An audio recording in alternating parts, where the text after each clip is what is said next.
말씀을 통해서 12제자를 세우시다. 12제자를 세우시다라는 말씀의 제목으로 함께 은혜를 나누고자 합니다. 여러분, 오늘 말씀 예수님께서 많은 무리들 가운데 12명을 따로 세우십니다. 그래서 우리가 잘 아는 12제자가 세워지게 되는 놀라운 장면의 말씀입니다. 우리가 생각해 볼 필요가 있습니다. 왜 12명이냐? 왜 12명이냐? 그 12이라는 숫자는 이스라엘을 상징하는 것입니다. 구약에 보면 하나님은 이스라엘을 12지파로 나누시고 12지파를 하나님의 백성 이스라엘을 상징하게 하셨습니다. 신약에서는 예수님께서 수많은 무리 가운데 12명을 따로 세워서 예수님의 제자 되게 하셨습니다. 구약의 12지파, 신약의 12제자 모두가 다 하나님의 나라, 하나님의 백성, 이스라엘을 상징합니다. 요한계시록 21장에 보면은요, 하나님의 백성들이 들어가는 천국에 대하여 이렇게 기록하고 있습니다. 같이 읽어보겠습니다. 요한계시록 21장 12절 시작. 크고 높은 성곽이 있고 12문이 있는데 문에 12천사가 있고 그 문들 위에 이름을 썼으니 이스라엘 자손 12지파의 이름들이라. 천국에 들어가면은요, 천국 문이 하나만 있는 게 아니고 몇 개가 있어요? 12개가 있답니다. 그 12개가 있는데 그 문 하나마다 천사가 다 지키고 있다는 거예요. 그러면서 그 문에 12문에 각각의 이름이 쓰여져 있는데 구약의 12지파의 이름이 기록되어 있다고 말합니다. 또 14절의 말씀인데요. 계시록 12장 14절의 말씀도 읽어보겠습니다. 시작. 그 성의 성곽에는 12기초석이 있고 그 위에는 어린 양의 12사도의 12이름이 있더라. 성곽이라고 그랬습니다. 성곽은 성벽을 말합니다. 그리고 성벽 위에 이렇게 타고 다닐 수 있는 둘레길 있잖아요.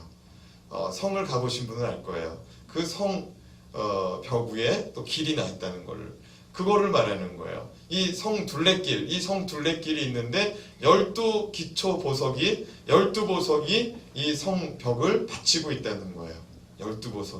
12보석이 천국이라는 울타리를 받치고 있답니다. 근데 그 12보석은 누구의 이름이 세워졌냐면 12사도의 이름이 세워졌다는 거예요. 이 천국이 12사도들이 받치고 있어요. 지금 12사도들이.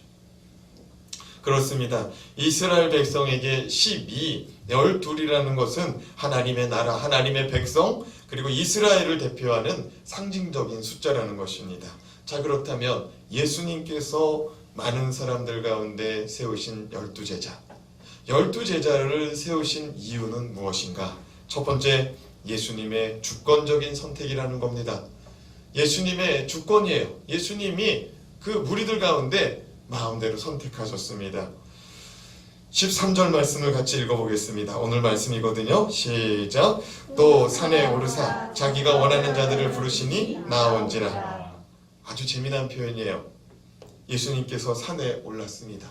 그리고 나서 그 수많은 무리 가운데 자기가 원하는 사람들을 부르셨답니다. 몇 명이요? 12명. 자기가 원하는 사람을 불렀다는 거예요.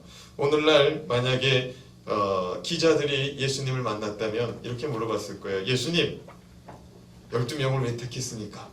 인터뷰를 하는 거예요. 질문이죠. 왜 12명을 택하셨습니까? 그러면 예수님은 이렇게 대답하셨을 겁니다. 내 맘대로야. 내 맘대로야. 오늘 말씀에 써있죠? 자기가 원하는 자들을 부르셨는데 그들이 또 따라오더랍니다. 자기가 원하는 자를 12명 불렀는데 그들이 순순히 따라오더라는 거예요. 예수님은 제자들을 선택하실 때 세상 사람들, 세상 기준으로 뽑지 않으셨습니다. 만약에 예수님께서 요즘 세상 사람들 기준으로 뽑는다면 이런 기준으로 뽑았을 것입니다. 여러분, 요즘 젊은이들이 취직하려면은 구직 요건이 3가지 정도는 있어야 된답니다. 첫째, 영어는 기본이에요. 둘째, 제2 외국어가 있어야 된답니다. 셋째는 인턴 과정이 있어야 된답니다. 그리고 거기에다가 더 좋은 것은 외국의 어학연수 경험이 있으면은 더할 나위 없답니다. 이 정도는 돼야 취직이 가능하답니다. 그런데 많은 젊은이들이 인턴 과정에서 지금 머물고 있다는 것이 안타까움일 뿐입니다. 여러분, 만약에 예수님께서 제자들 면접 보고 요즘 기준으로 뽑는다면 아마 이렇게 뽑았을 겁니다. 그 당시에 사용하던 언어는 아람어였습니다. 아람어. 아람어 들어보셨습니까? 성경 속에서도 여러 번 나옵니다. 달리다 쿰. 그런 거 다 아람어예요. 아람어. 여러분, 당시에 일상 언어였던 아람어, 그리고 유대인들이라면 적어도 알아야 되는 히브리어, 그리고 똑똑한 지식층이요 권력층이라고 보면은 할 수 있는 헬라어, 이 정도는 해야 그 당시에 똑똑한 사람들의 축에 들어갔었습니다. 그리고 대기업에서 인턴 과정을 거쳤어야 돼요. 그리고 로마에 가서 어학연수하고 왔다면 더할 나위 없었겠죠. 근데 예수님은 그냥 당신이 원하는 대로 뽑았답니다. 뭐 조건이 있었던 게 아니고 너 나와. 그리고 12명을 뽑았다는 거예요. 실제로 오늘 말씀 16절 이하에 등장하는 예수님 제자들을, 그 이름들을 한번 살펴보세요. 예수님이 선택한 제자들의 이름을 가만히 살펴보면 세상에서 하나같이 별 볼 일 없는 사람들 예수님이 택하셨습니다. 학력도, 또 사회적 지위도, 사회적 존경받는 대상도 아니었습니다. 그냥 별 볼 일 없는 사람들 주님께 붙들려서 일꾼으로 쓰임받은 것입니다. 사랑하는 여러분, 세상에서 별 볼 일 없는 사람이라 할지라도 하나님께 붙들린 인생이라면 하나님께서 세상을 변화시키고 세상을 변혁시키는 인생들로 바꾸어 사용하실 줄로 믿습니다. 예수님은 시몬에게 베드로라는 이름을 붙여주셨습니다. 본래 시몬은 하나님이 응답하셨다, 그런 이름이에요. 근데 예수님께서 하나 더 덧붙여준 이름, 별명이 뭐냐? 베드로입니다. 베드로는 반석이라는 말이에요. 반석이라는 말은 큰 돌이라는 말이에요. 그래서 이게 움직이지 않는 그런 상태의 돌을 말하는 겁니다. 근데 여러분, 복음서 어디에도 이 베드로는 이렇게 듬직한 모습을 보이는 자리는 하나도 없어요. 그냥 뭐라고 할까요? 즉흥적이고, 또 그냥 생각나는 대로, 그냥 또 이렇게 혈기 올라오는 대로 그냥 그렇게 자연스럽게 행하던 사람이 베드로였습니다. 이 시몬이었어요. 근데 하나님께서 그 베드로를 붙잡고 사용하고자 하시니까 그 인생이 베드로처럼 변한 줄로 믿습니다. 우리 17절 말씀도 한번 읽어봤으면 좋겠습니다. 시작. 또 세베대 아들 야고보와 이 둘에게는 보아너게 곧 우레의 아들이란 이름을 더하셨으며, 세베대의 아들 야고보와 요한은 베드로와 함께 예수님에게 사랑받던 제자들이었습니다. 여기서 등장하는 제자가 그 요한계시록, 요한 1, 2, 3서 쓴 사람 있잖아요. 그 요한이에요. 근데 놀라운 사실은 이 사람들이 복음서에 또 한 번 등장했는데 어느 때에 등장하냐면 그 어머니가 나타나서 뭐라고 그랬냐면, 내 아들이 둘이 여기에 있다. 내 아들 둘이 여기에 있어요. 야고보하고 요한입니다.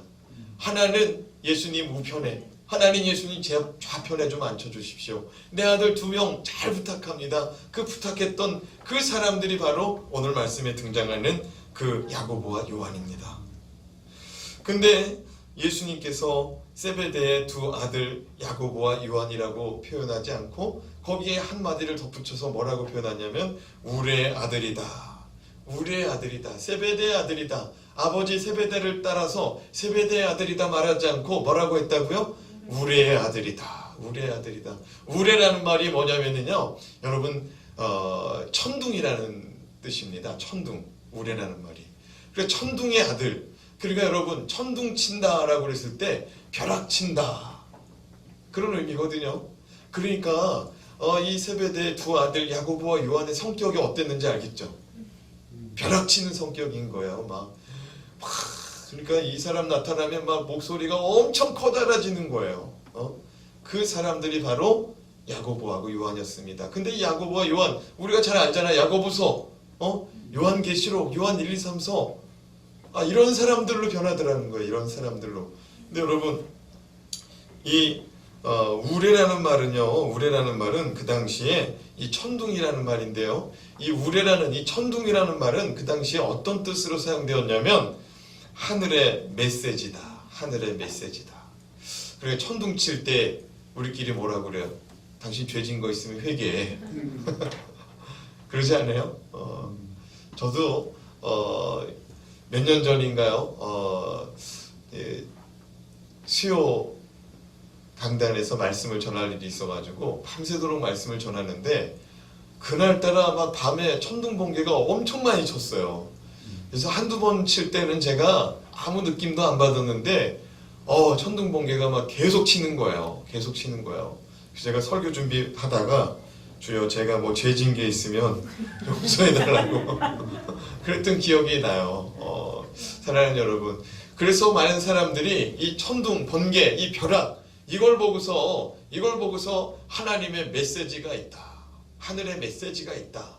그 당시에 사람들이 그렇게 표현했거든요. 근데 여러분, 이 사람들이요 나중에는 하나님의 메신저 역할을 잘 감당한 것 같아요. 우리의 아들, 하나님의 메시지를 전하는 아들들로 쓰임 받은 것 같아요. 여러분, 이 사람들이요 성격이 드러난 말씀이 있는데 그게 어디냐면은 누가복음 9장 54절입니다. 누가복음 9장 54절에 보면은 사마리아 성에 예수님이 들어가려고 그랬는데 그때 사마리아에 있는 동네 사람들이 예수님 들어오지 못하도록 예수님 제자들과 예수님 들어오지 못하도록 거부하는 장면이 있습니다. 그때 거부하니까 이 야고보와 요한이 뭐라고 말했냐? 같이 읽어보겠습니다. 시작. 제자 야고보와 요한이 이를 보고 이르되 주여 우리가 불을 명하여 하늘로부터 내려 저들을 멸하라 하기를 원하시나이까. 여러분, 자기네들 성품이 그대로 나타나고 있는 대목이에요. 이렇게 그냥 성격이 막 불같은 사람들인데 이 사람들이 나중에 예수 만나고 예수님께 붙들리니까 사랑의 메신저, 사랑의 서신이라는 요한 1, 2, 3서 우리가 잘 알고 있는 그 말씀 있잖아요. 사랑하는 자여 내 영혼이 잘된 것 같이 내가 범사에 잘되고 강건하기를 원하노라. 이 사도 요한이 자기가 목양하고 있는 장로님을 향하여서 내가 당신을 향하여 이렇게 기도하고 있노라고 고백하고 있는 그런 시적인 표현입니다. 기도의 표현이에요. 이렇게 사랑이 많아요. 이렇게 사랑이 많아진 사람이에요. 그런데 이 사람들이 천둥 같은 그런 벼락 같은 사람이었다는 겁니다. 사랑하는 여러분, 예수님께서 부르신 사람들은 불완전한 사람들이었습니다. 근데 그 사람들이 예수님의 부름받고 나아갈 때 온전한 사람으로 변화되었다는 사실 꼭 기억하시기 바랍니다. 근데 우리가 19절 말씀에 등장하는 사람 누굴까요? 가룟유다입니다. 가룟유다. 여러분, 가룟유다는 왜 불렀을까? 우리 이런 질문하지 않습니까? 가룟유다는 왜 불렀을까? 예수님께서 가룟유다를 왜 불렀을까? 성경학자들은 그러한 질문에 이렇게 답합니다. 유다는 매우 똑똑했고 회개 관리 능력이 많았던 사람인데 유다는 매우 똑똑하고 능통한 사람이었지만 그에게 약점이 있었는데 그 약점을 극복하지 못했기 때문이다. 그렇게 말합니다. 그의 약점이 무엇이냐? 돈을 사랑하고 욕심이 많은 사람이었다는 겁니다. 다시 말해 예수님의 제자임에도 불구하고 약점과 허물이 있는 인생이었다는 겁니다. 그런데 베드로 같은 경우에는 약점과 허물을 주 앞에 가지고 나와서 회개하고 용서를 구하고 다시 새 출발하는데 이 가룟유다는 그 약점에 넘어지고 나서 주님 옆에 나오지는 못하더라는 거예요. 여러분, 우리 인생은 살아가다 보면 넘어지고 실수할 때가 있는 줄로 믿습니다. 거룩하게 경건하게 살아가려고 하다가도 넘어지려고 하는 때, 넘어질 수밖에 없는 때, 넘어지는 때가 있다는 거예요. 그때 주 앞에 나와야 될 줄로 믿습니다. 하나님 나라의 일꾼이 되려면 우리의 연약함을 주님 앞에 내어놓고 주님의 제자로 살아갈 수 있어야 됩니다. 우리가 약점이 없는 척하고 살아가는 게 아니라 우리의 약점을 인정하고 우리 약점을 주님 앞에 고백하면서 나의 약점을 강점으로 하나님 변화시켜 달라고 고백할 수 있기를 원합니다. 두 번째로 예수님은 그들과 함께 하시고자 12제자를 따로 세우셨습니다. 수많은 무리들과는 함께 지낼 수 없습니다. 그러나 12명 정도는 같이 지낼 수 있어요. 옛날에도 어르신과 할아버지와 할머니와 아버지와 어머니와 그리고 자녀들과 3대가 같이 살지 않았습니까? 때로는 거기에 삼촌과 또 고모들이 같이 살고 있지 않았습니까? 그래요. 한 집안에 12명 정도는 같이 살 수가 있어요. 예수님께서 12명을 택하십니다. 12명을 택하신 이유는 그들과 함께 하시고자. 우리 14절의 말씀 같이 읽어보겠습니다. 시작. 이에 12를 세우셨으니 이는 자기와 함께 있게 하시고 또 보내사 전도도 하며. 저는 이 말씀을 준비하면서 막 감동이 밀려오더라고요. 이게 무슨 감동이냐면 예수님께서 제자를 부르신 이유가 다른 이유가 있어서가 아니에요. 그냥 누구랑 같이 있고 싶어서요? 제자들이랑 같이 있고 싶어서. 오늘 이 예배에 나오신 모든 분들, 주님이 여러분과 함께 하고자 여러분의 마음을 이끌어서 이 자리로 인도해 주신 줄로 믿으시기 바랍니다. 아멘. 다른 이유 없어요. 아멘. 일상의 일을 멈추고 나 너하고 같이 있고 싶다. 아멘. 우리 주님 그 이유로 우리 부르신 줄로 믿습니다. 아멘. 오늘 전사님을 찬양 인도하다가 그러시더라고요. 오늘 이곳에서 정말로 하나님의 은혜를 좀 많이 받았으면 좋겠다고. 저는 여러분이 이곳에서 하나님이 여러분과 함께 하심을 좀 많이 느끼고 가시길 주님의 이름으로 축복합니다. 아멘. 고린도전서 1장 9절 말씀입니다. 사도 바울은 이렇게 말합니다. 하나님께서 우리를 부르신 이유가 무엇이냐? 같이 읽어봅니다. 시작. 너희를 불러 그의 아들 예수 그리스도 우리 주와 더불어 교제하게 하시는 하나님은 미쁘시도다. 하나님께서 우리를 부르셨는데 예수 그리스도와 교제하라고 우리를 부르셨답니다. 믿습니까? 아멘. 여러분, 예수님이 우리를 부르셨습니다. 성경 말씀 1년에 적어도 2번 통독해라. 40일 금식 기도 1년에 2번씩 해라. 그런 이유 아닙니다. 하나님께서 여러분을 부르신 이유, 여러분을 예수 믿고 구원받게 하신 이유, 하나님의 곁에 두고 보시려고, 하나님의 곁에서 두고 보시려고 우리를 부르신 줄로 믿습니다. 아멘. 여러분, 예수님은 지금도 우리를 불러 교제하길 원하시는데 일상의 삶 속에서 일상의 삶의 무거운 짐을 잠시 내려놓고 주님 앞에 나와 이렇게 교제하는 이 시간, 우린 이것을 예배라고 말합니다. 여러분, 삶이 예배가 되어야 된다는 말을 들어보셨을 것입니다. 로마서 12장 1절에 있는 말씀입니다. 같이 읽어보겠습니다. 시작. 그러므로 형제들아, 내가 하나님의 모든 자비하심으로 너희를 권하노니 너희 몸을 하나님이 기뻐하시는 거룩한 사한제물로 드리라. 이는 너희가 드릴 영적 예배니라. 우리의 몸을, 우리의 삶을 하나님께 드리는 거룩한 사한제물로, 영적 예배의 제물로 드리라 라고 말씀하고 있습니다. 여러분, 우리가 예배할 때, 주님 앞에 우리가 모든 것을 드릴 때 하나님 앞에 예배라는 사실을 알고 있습니다. 근데 사도 바울이 한 걸음 더 나아가서 우리의 삶을, 우리의 전 시간을 주님께 예배로 드리라고 말합니다. 여러분, 우리가 예배한다는 거 주님께 나아가 주님 만나는 시간인 줄로 믿습니다. 바로 그거예요.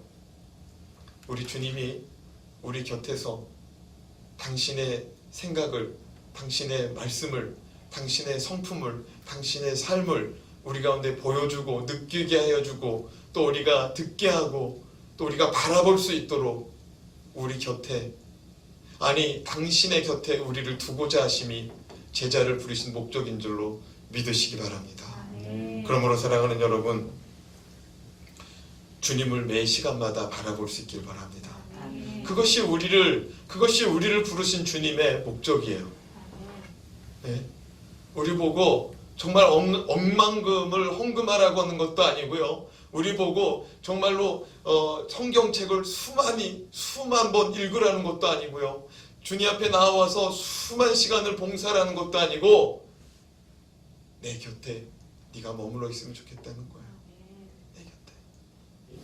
여러분의 삶의 자리에서 정말 주님을 의식하고 주님을 부를 수 있기를 바랍니다. 주님을 바라볼 수 있기를 바라요. 주님이 부른 이유는 단 하나, 그거라는 거예요. 여러분, 제자라는 말 있잖아요. 제자라는 말을 국어사전에 찾아보면 이런 의미가 있습니다. 스승으로부터 가르침을 받거나 받은 사람.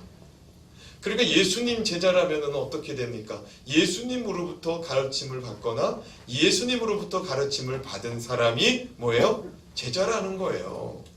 여러분, 오늘날 우리가 주님과 가까이 할 수 있는 방법은 무엇입니까? 말씀과 기도인 줄로 믿습니다.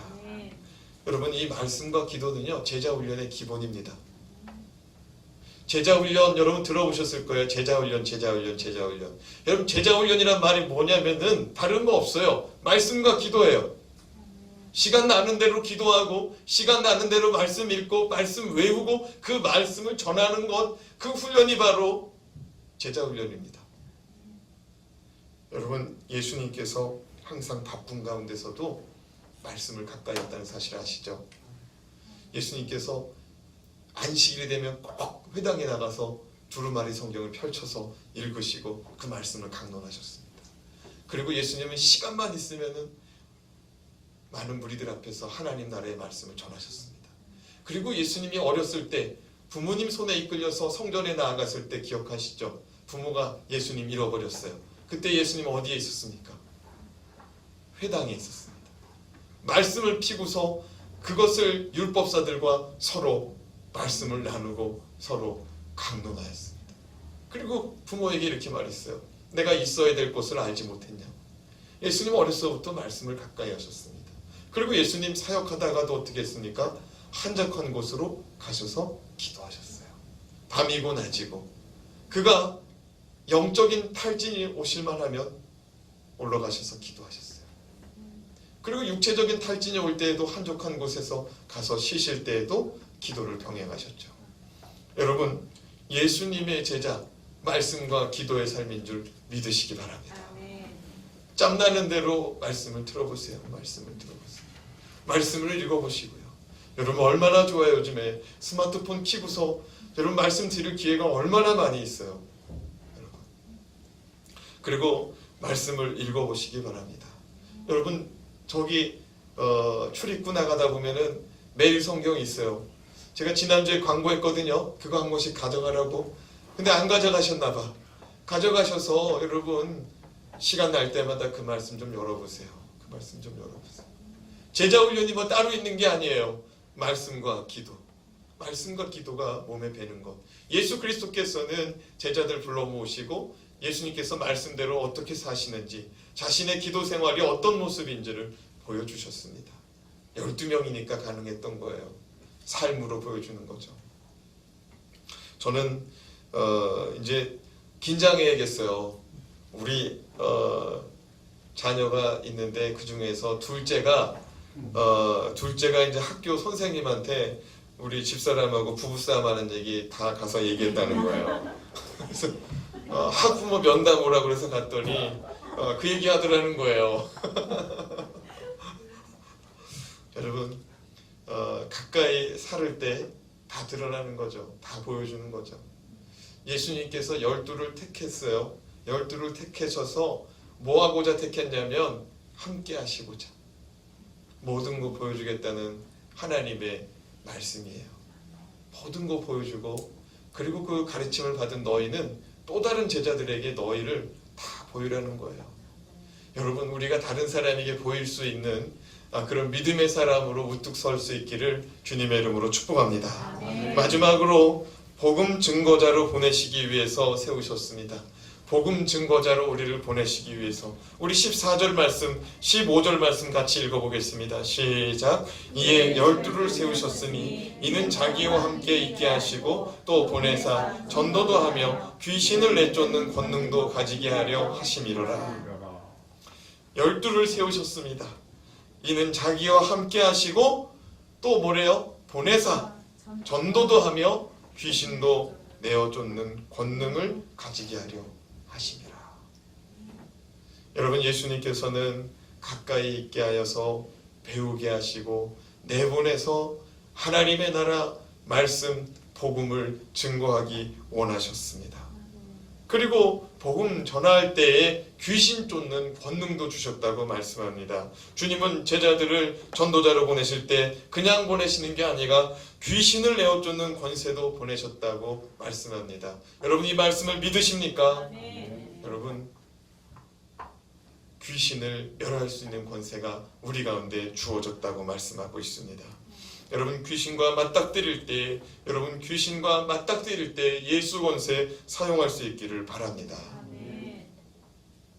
여러분, 자다가 꿈자리 뒤숭숭한 꿈 꿀 때 있잖아요. 고개를 끄덕이는 분이 한 3분 계시네요. 여러분, 자다가 꿈자리 뒤숭숭해서 일어날 때 예수의 이름으로 물리치시기 바랍니다. 저는요, 자다가 꿈자리 뒤숭숭하면 주여 십자가의 보혈의 피로 주님 맑히어 주시옵소서. 제 머릿속을 맑히어 주시옵소서. 제 영을 맑히어 주시옵소서. 나사렛 예수의 이름으로 명령하노니 저주받을 꿈은 떠나갈지어다. 저주받을 꿈은 떠나갈지어다. 그렇게 선포합니다. 여러분, 꿈을 꾸면은요, 하루 종일 심란해요. 근데요, 예수의 이름으로 꾸짖어 명하여서 그 꿈을 물리치시기 바랍니다. 여러분, 하나님이 우리 인생 지켜주는 줄로 믿습니다. 여러분, 꿈에 영향을 받지 마시기 바랍니다. 예수의 이름으로 그 꿈들을 물리치시기 바랍니다. 그런데 꿈이 영몽이 있을 때가 있어요. 영적인 꿈이 있을 때가 있어요. 하나님께서 가르쳐주는 그런 메시지적인 꿈이 있을 수 있어요. 그런 것들은 분별하여서 받으시기 바랍니다. 근데 귀신 장난하는 꿈은 그냥 알죠. 그냥 알아요. 이거 재수 묻은 꿈이구나. 예수의 이름으로 물리치시기 바랍니다. 네.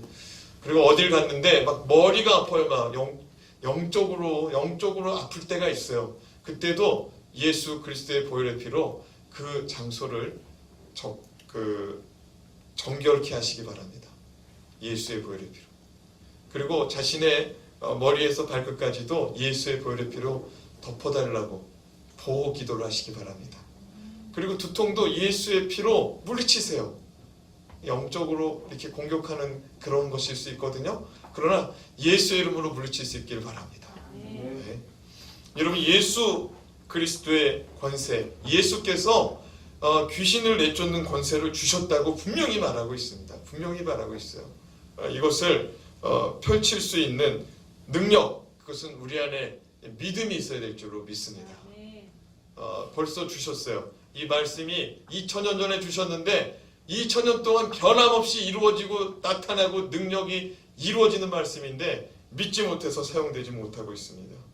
저는 저와 여러분이 이 믿음 가지고 살아갈 수 있기를 바랍니다. 우리는 주님 앞에서 나를 부르신 이유를 잊지 말아야 됩니다. 주님은 우리를 통해서 복음 전도자가 되기를 원하고 있습니다. 할 수만 있다면 우리 5월 8일, 5월 11일 날 가족들을 초대할 수 있길 바랍니다. 가족들을 초대해서 저분들이 오셔서 강의하는 게 뭐냐면 하나님의 성품입니다. 하나님의 성품을 통해서 그리스도인의 삶을 살아갈 수 있는 길, 또 자녀들 양육할 수 있는 길을 열어줄 것입니다. 우리가 하나님의 성품을 깊이 배우고 체험하고 깨닫는 기회를 갖기를 원합니다. 또 우리가 예수 그리스도께서 우리를 부르신 이유를 잊지 말아야 되는데, 또 하나의 이유가 뭐냐면 예수님 곁에 두고 싶어서 그래요. 예수님 곁에 두고 싶어서. 여러분은 지금 예수님 곁에 계십니까? 아니면 예수님 곁에서 멀리 떨어져 계십니까? 계시록 3장 20절 말씀에 볼 때 볼지어다 내가 문 밖에 서서 두드리노니 누구든지 내 음성을 듣고 문을 열면 내가 그에게로 들어가 그와 더불어 먹고 그는 나와 더불어 먹으리라. 예수님은 뭐라고 말하냐면 너희가 나를 영접하면, 너희가 나를 인정하면 내가 너의 삶 속에 들어가서 너와 더불어 먹고 마시며 살겠다고 말씀합니다. 여러분, 이것이 하나님의 은혜인 줄로 믿습니다. 일상의 삶에 주님이 오시겠다는 거예요. 여러분, 오늘 피곤하셨습니까? 주님께서 여러분의 삶의 자리에 함께 하시길 원하는데 우리가 그 주님을 인정하지 못하고 그 주님을 환영하지 못해서 주님이 그냥 우리의 삶의 언저리에, 우리 바운더리에 그냥 거기에만 머물러 계시다가 이 예배장의 자리에 나와 예수님 하고 불러서 가까이 하고 싶으시고 그렇게 예배드리고 있지는 않으십니까? 근데 가만히 들여다보면요, 예수님은 여러분을 계속 쫓아다니고 있었다는 거예요. 버스 타면 버스 타는 자리로, 자동차 타면 자동차 타는 자리로, 집에서 밥하고 설거지하면 밥하고 설거지하는 자리로 우리 주님이 우리 가운데 함께 하시고자 쫓아오시는데 우리가 그 주님을 인정하지 못하고 그 주님을 영접하지 않고 있다라고 말씀하고 있습니다. 저는 저와 여러분이 주님을 가까이에 두고 주님을 가까이 하시는 은혜가 임하기를 바랍니다. 아멘. 우리 주님께서 저와 여러분을 부르셨습니다. 별 볼 일 없는 저와 여러분을 부르셨습니다. 그러나 별 볼 일 없는 저와 여러분이라 할지라도 성령에 붙들림 바 된다면 우리가 주님 앞에 귀하게 쓰임받는 인생 될 줄로 믿습니다. 아멘. 그렇게 쓰임받으시길 주님의 이름으로 축원합니다. 아멘. 기도하겠습니다.